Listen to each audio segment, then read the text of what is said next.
D'abord, nous, pour valoriser l'engagement des jeunes, on cherche à faire en sorte que tous les jeunes puissent vouloir et pouvoir s'engager. Ce qui est important pour nous, c'est la notion de pouvoir. Parce qu'aujourd'hui, quand vous êtes un jeune et que vous galérez pour payer votre logement, pour payer votre loyer, en même temps étudier, vous n'êtes pas en disponibilité pour pouvoir vous engager. Qu'est-ce qui vient répondre à ce besoin? Nous, on a par exemple l'allocation d'autonomie de 800 € par mois pour tous les jeunes, qui leur permet d'éviter de se salarier justement et de leur permettre de libérer du temps pour justement pouvoir s'engager dans les sphères de la société. Le service citoyen qu'on propose pour nous, la manière dont on lui donne du sens, parce que c'est important de donner du sens à cette mesure qui n'est pas un service militaire et qui n'est pas quelque chose vidé de contenu, où il s'agit juste de faire aux gens, de leur faire le piquet dans une cour d'appel. Le service citoyen, alors, la manière de donner du sens, c'est celui de la solidarité nationale. Mais d'une solidarité qui est reconnue à sa juste valeur. Déjà, vous êtes payé 1300 € parce que vous allez faire un travail qui est concret, je vais vous dire lequel. D'abord, vous avez plusieurs phases dans le service citoyen. Vous avez une phase où vous allez passer le permis de conduire. Vous avez une phase où il va y avoir un dépistage de l'illettrisme ou des maladies, notamment sexuellement transmissibles, éventuellement une remise à niveau, par exemple, s'agissant de l'illettrisme. Et ensuite, après une formation militaire initiale, où il y aura la possibilité d'avoir une objection de conscience, parce qu'on sait que faire porter des armes, par exemple, à des jeunes, c'est pas forcément quelque chose qui va de soi, et donc les jeunes pourront ne pas être d'accord avec cette mesure et ne pas le faire. Vous aurez une phase assez longue où vous serez engagé sur des missions particulières qui peuvent être de plusieurs ordres. Ça peut être sur de la sécurité civile, mais aussi, par exemple, sur de l'engagement dans le secteur associatif ou dans les associations reconnues d'utilité publique. Sur l'engagement dans le service civique, c'est une aide au secteur associatif parce qu'on veut revitaliser ces secteurs-là, mais une aide, encore une fois, qui est payée, et qui est payée par l'État. 1300 €, c'est pas forcément aux associations de payer ça, mais c'est de mettre à disposition aussi des jeunes qui peuvent s'engager et de leur permettre de reconnaître leur travail.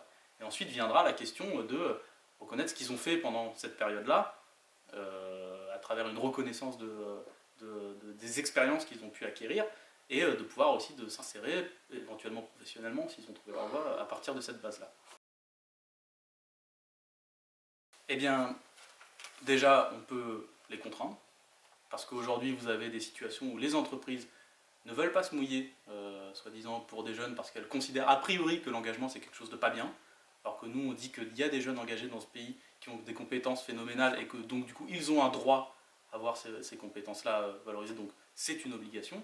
Mais on reconnaît aussi par exemple que pour nous le fait de qualifier tout le monde et de donner accès à des qualifications à l'issue d'une expérience ou d'une compétence, c'est une manière de donner de la lisibilité aussi aux entreprises pour savoir qui elles ont en face d'elles, du coup savoir que vaut concrètement cette expérience, comment elle se traduit, comment elle est reconnue par l'État, et c'est aussi une manière de rassurer quelque part les entreprises.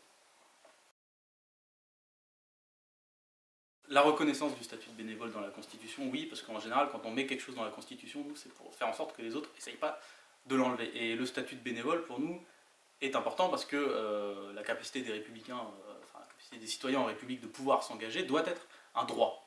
Voilà. Donc inscrit dans la Constitution, un droit, et qui donne accès, du coup, à des droits spécifiques. Il nous reste à creuser et à définir quels seraient ces droits. Et on ne veut pas le faire nous-mêmes. Je pense que c'est aussi aux citoyens de s'emparer de la question, et au secteur associatif, de nous aider à savoir, et même d'être d'accord, de pas forcément être d'accord avec nous, mais d'être en pointe sur cette question, parce que notre conception de la 6ème République, c'est toujours cet investissement populaire, y compris du secteur associatif, pour définir ses propres règles du jeu.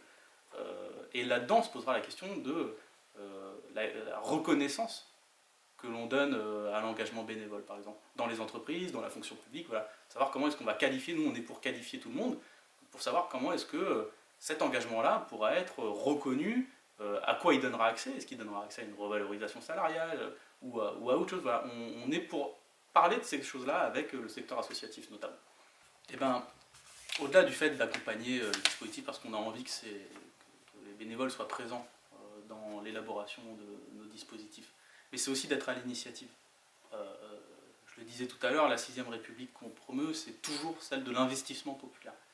Et l'investissement populaire, c'est la capacité aussi des associations, alors assurer leur capacité matérielle à pouvoir le faire, c'est-à-dire ne pas en faire des supplétifs d'une éducation nationale en faillite, parce que le but ça devient de défendre les droits ou de courir après des subventions parce que l'État n'a plus de moyens et qu'on ne peut plus subventionner les associations. Ça, on veut mettre des bases saines à l'engagement des associations, mais c'est d'être piquant, quoi.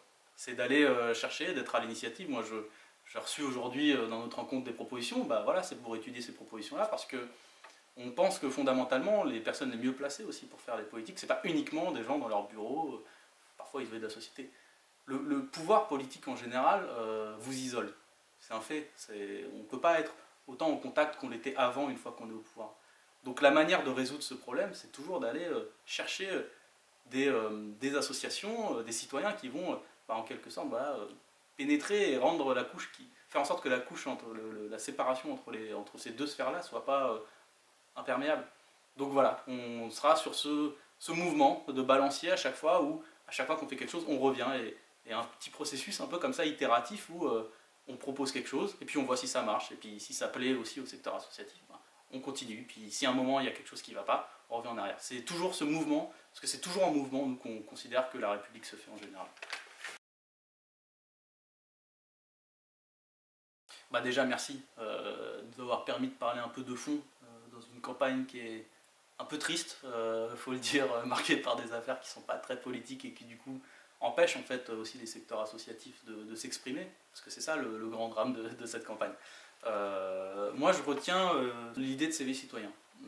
On a déjà eu cette idée qui avait été dite sous différents noms, mais cette idée voilà, de citoyen qui peut porter en fait son expérience et qui peut lui-même créer son dispositif, créer sa vie en fait, et être acteur de sa propre expérience. Ensuite viendra, nous, la tâche qu'on aura en tant que responsable politique si on est élu, c'est de garantir cette expérience-là.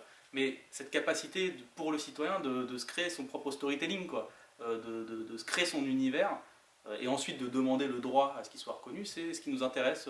Enfin, moi, c'est la mesure qui m'a marqué, qui est assez intéressante. Ouais.